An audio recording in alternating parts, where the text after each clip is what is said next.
Welcome to the Live Explore podcast. If you like what you hear, please hit like and subscribe.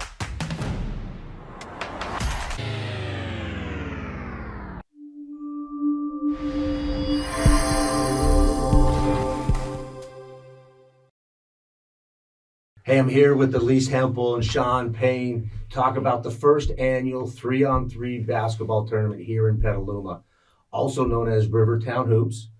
Elece is the executive director at Petaluma People Services Center, and Sean is the founder here at Live Explore Real Estate. A little history. The ESSEC, which is a French business school, in a study commissioned by the International Olympic Committee, found that urban team sports is the largest. 3-on-3 basketball is the largest urban team sport. The original 3-on-3 tournament started in 1974 in Lowell, Michigan. 1992, Adidas tried to launch an outdoor street ball competition.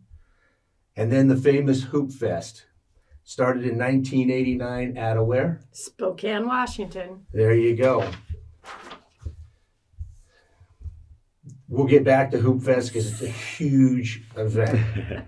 I'm Alan Maciel, and this is the Live Better, Explore More podcast. Welcome. Thank you. All right, Elece, why this tournament? Well, so why this tournament? So initially, when the city of Petaluma decided that they were actually going to get rid of the fireworks sales, that a lot of the nonprofits that serve youth, they came to me and said, you need to fix this problem. You need to find a way for these nonprofits to raise money. I don't know why it became my problem, but one of the things I've always admired and watched is how Hoop Fest up in Spokane, Washington is able to draw thousands and thousands of people and raise millions and millions of dollars for the nonprofits in Spokane. And so it's been one of those things that I've watched. I've watched it grow. I've watched it ebb and flow. And I thought, look, a 3-on-3 basketball tournament is something this community will embrace because it is something this community does. We like sports. We like community gathering. And so we put together a subcommittee, and that's how Sean ended up leading the charge on this is, I've got great ideas, and I put somebody else in charge. She's good at that, by the way. No, it's been a team effort. It's been a team. Okay, Sean, where will this be held? This will be held at Petaluma Jr High School outside. Okay, why not indoors? Why not indoors? I think we had a conversation about how to expand this tournament. I think eventually we'd like it to grow where we could place it downtown outside. We think it'd be really cool. That was the original concept was, hey, let's shut down a street of downtown, bring in some portable hoops. Let's create Hoop Fest in Northern California, the Rivertown 3-on-3 basketball tournament. Then we realized that those were a little bit ambitious dreams, and just the cost of the hoops and things like that didn't make it feasible at that time. So how do we kind of start it and create some interest that way and possibly raise some funds for hoops and things of that nature? So what we decided to do was move it up to Petaluma Junior High. They have a good area out there with, we're going to use probably about 12 of the outdoor hoops there.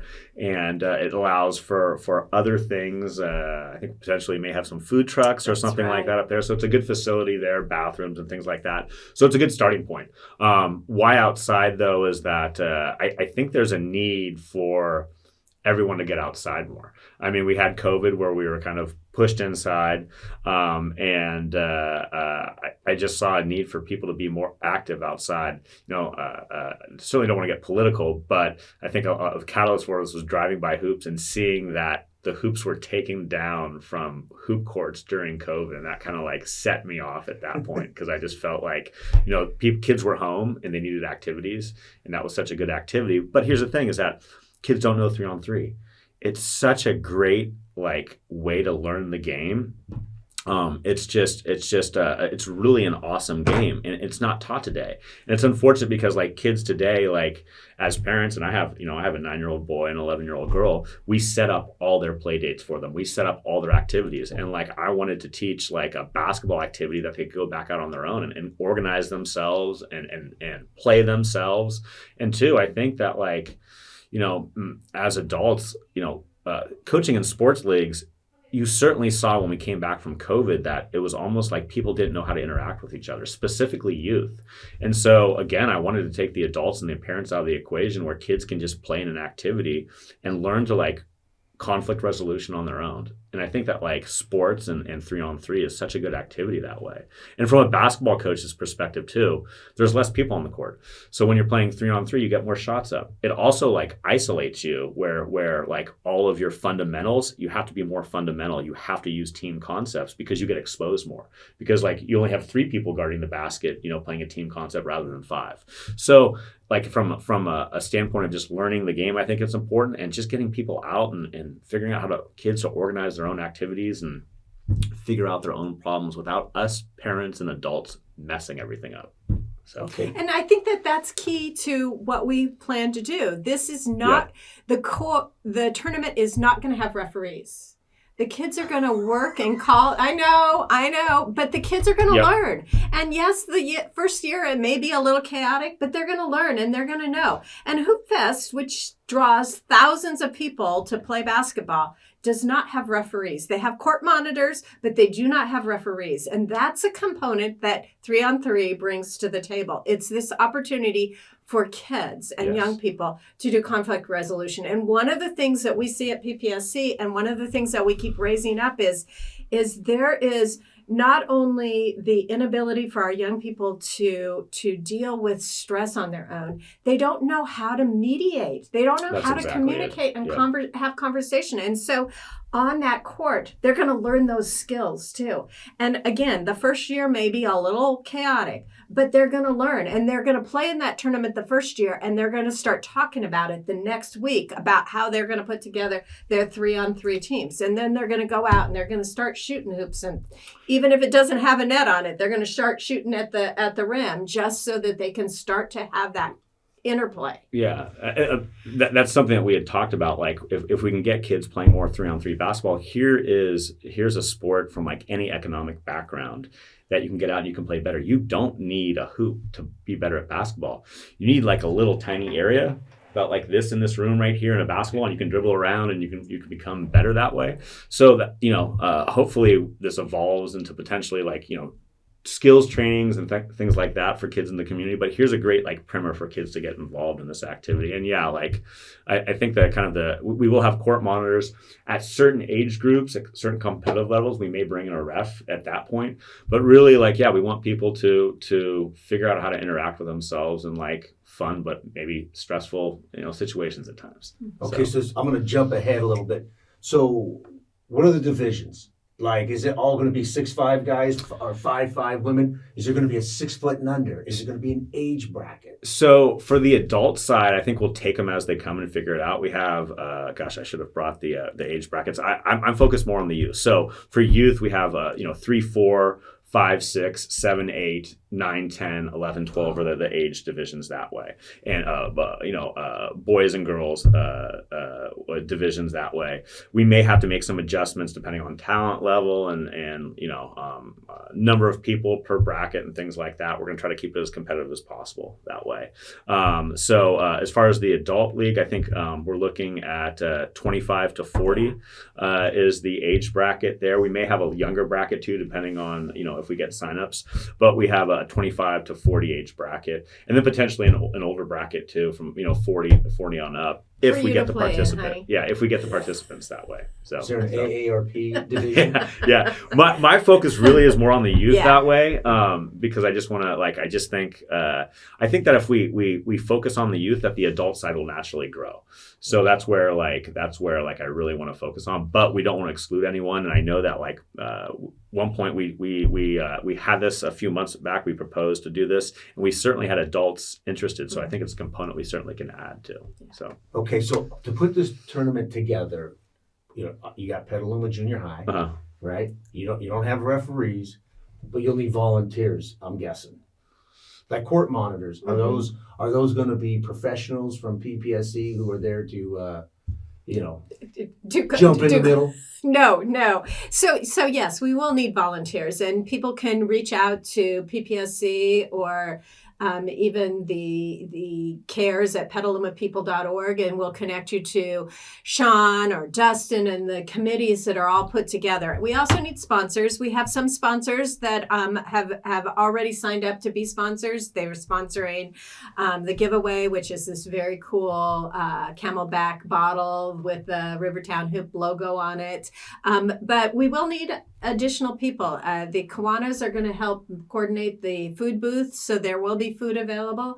And again, this is the first year, so we are just kind of playing it by ear on some of the things as they happen. But yeah, we will always need, in this community, I almost hate to ask for volunteers because you always end up with way more volunteers than you have participants. So if you know somebody who wants to play or hasn't played but would like to try it, this is an opportunity to try playing 3-on-3, and an opportunity for you to come support them and cheer them on.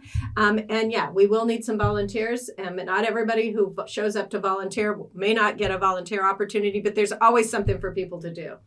So sponsorship, are there levels of sponsorship? There are levels, and it's on our website. Yep. Rivertown3on3.com. Okay. And so that's where I can find, if I go there, Yeah. I'll find out what the levels are to base it on. Yeah, they have the sponsorship amounts and things of that nature. Perfect. Any guess right now, and I know it's early, right, as to how many teams you think you might get? It's all included, like you got youth teams, adult teams, all included.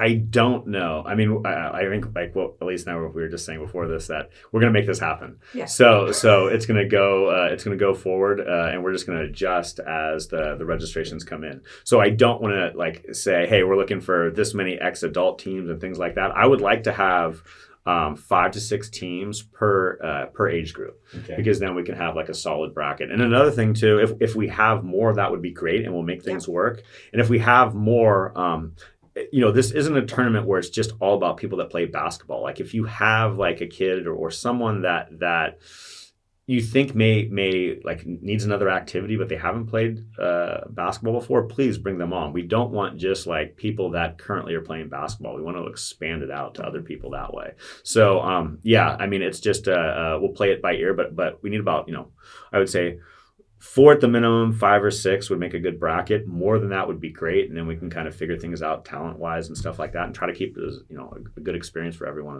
as possible. Okay, what's the cost per team? 146. 146. Okay. Yep. And so to the point that Sean just made, we want to encourage people to think about if it's the first time out there on the court, that's okay. You can let us know. We're not going to be so inundated. We can match you up. And maybe you'll be in a different age group with a bunch of kids that have never played also. So we really want to encourage people to just show up and play and have some fun. And 20 years from now, when it's myself and our grandchildren putting together a team, yeah, I might be 90 when I'm doing that, but that's an opportunity. And so up in Hoop Fest, there's all different kinds of family teams. There's all kinds of things that we can take this tournament to, and that's really where it is. And honestly, it's about encouraging young people to get out of the house and grab a ball and use that ball wherever they go.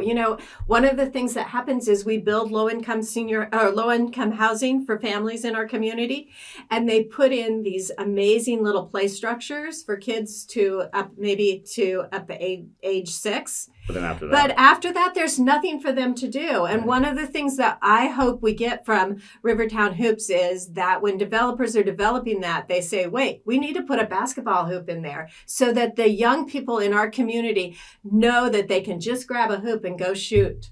Yeah. One of the things that happens at PPSC during our lunch break, when we get a lunch, is there's hoops that were built up at the development behind us. Sure. And we take the basketball up and we shoot. I don't know if any of us other than Devin have ever made a basket, but we do shoot and we have fun and we laugh. And that's what going out and playing 3-on-3 basketball is about. That and, me coaching defense, because it should always be hands up defense. Yeah, but that's only if they don't have tattoos, because you're a no tattoo gal. Yeah, Yeah. I know. And You know, you're if I lucky. coach the NC2A, that's my That's- team. There would be Hands one up team. defense. There you go. There'd One be team. That's it. Oh my God. So what is the? I get it's inaugural, right? Uh-huh. But the money that's raised, and I know you're talking about other nonprofits, but are basketball hoops good? You know, what's involved? Where are you looking to put the money? Yeah, this has sort of evolved, I think. Mhm. So I think I know what we're doing now is that we're getting the local Boys and Girls Club involved and the local basketball programs involved.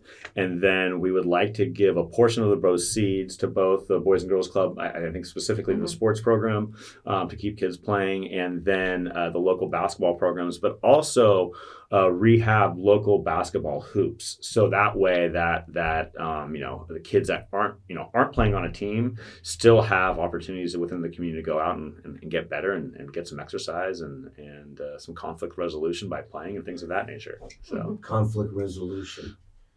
Something you and I know a lot about. God, I look good in a black and white stripe. I'm just saying. I'm not going to resolve anything. I'm just going to blow the whistle. Uh-huh. And one. All right. So the website is Rivertown3on3.com. okay, and the cost per team. 146. Okay. And if you don't know anything about basketball, let us know. We can probably set up a little training and we can get you a basketball, get some practice time, and then sign your team up because it'll be fun. And just so we will have we'll put together a video of the event and things like that. So if you're a local business here and you want to put a team together and get out there, you might get a little notoriety by being on our marketing, for future events and things like that. So think about that and come on down. And here's the thing. This is the first year, but 5 years from now, when we close down Kentucky Street and we're playing basketball on it, you're going to say, wow, I should have been in that inaugural tournament. There you go. All right. Anything that I didn't ask that you think can be covered volunteers? There's no referees. The volunteers can go to the website Yeah. and Yep. sign up there, and the same with sponsorship. Mhm. Yes. Have we set a date? Oh, no, we have not. Okay. When is it? March 19th. No, 18th. 18th. Sorry. March Well, 18th. March 18th. Don't come on the 19th. Yeah, March March 18th. Wait, the cleanup committee is the 19th. Yeah, that's right. Oops. March 18th. Right. So March 18th. What time does it start, roughly? I would think probably 8 o'clock in the morning. Okay. We probably have to Sign get going, up get going early to get the games going to make sure that, depending on participation, we end at a reasonable hour. Yeah. Okay. And so the anticipation is it will be a one-day event. Yes, it will be a one-day event. Okay. Yep. And Hoop Fest is how many days? 2 days. Wow. hmm I read on that, and they get between the players and the volunteers, they get like 200,000 people, which in 2010 the census for Spokane was 208,000. Yeah. hmm So they double the population. So I got big dreams. Yep. And I found the right person to lead I don't it. know about that. We'll see. Well, there you go. All right. Thank you both for being here. Thanks a lot. That'll do it.